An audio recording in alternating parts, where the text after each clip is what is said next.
মুহাম্মদ বিন হারুন, আমার নাম যে বাইজিদ আপনি তাও জানতে পেরেছেন।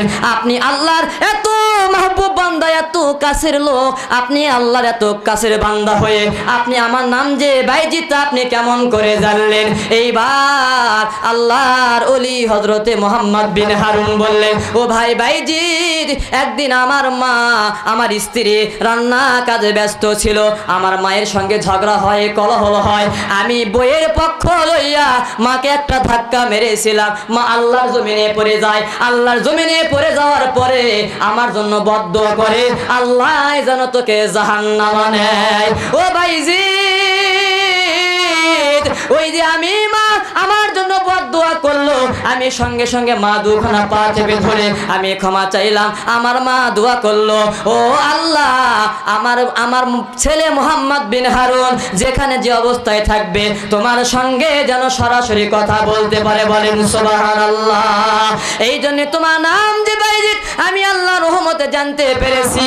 এইবার বাইজিদ বুস্তামি রহমতুল্লাহ আলাইহি বলে, ও ভাই মুহাম্মদ বিন হারুন, তাহলে আপনি মায়ের সঙ্গে অন্যায় ব্যবহার করার কারণে আপনার হজ কবুল হয় নাই? বলে না ভাই, আপনার মা কে দুনিয়াতে জীবিত আছে? বলে নাই, আমার মা দুনিয়াতে বিদায় গ্রহণ করেছে। এইবার আল্লাহর ওলি হযরতে বাইজিদ বুস্তামি রহমাতুল্লাহ আলাইহি যায় নামাজের মুসাল্লা বিছায়া দুহাত তুলে দোয়া করে, রব্বুল আলামিন, আল্লাহ আপনি সাগরকে দরিয়া বানাইতে পারেন, দরিয়াকে পাহাড় বানাইতে পারেন। ও রব্বুল আলামিন, আল্লাহ আপনি ক্ষণিকালের মধ্যে ফকিরকে বাদশা বানাইতে পারেন, বাদশাকে ফকির বানাইতে পারেন। ও আল্লাহ, আপনি এক ফোঁটা নাপাক পানি থেকে মানুষ তৈরি করতে সক্ষম।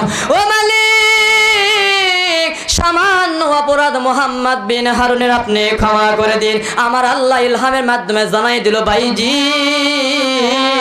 তুমি আমার এত কাছের বন্ধু, তুমি আমার মাহবুব বান্দা, আমি আল্লাহ তোমার দোয়া ফেরত দিতে পারি না। আমি তোমার দোয়াকে কবুল করে নিয়ে মুহাম্মদ বিন হারুনের হজটা কবুল করে নিলাম। চিৎকার মেরে বলি সুবহানাল্লাহ।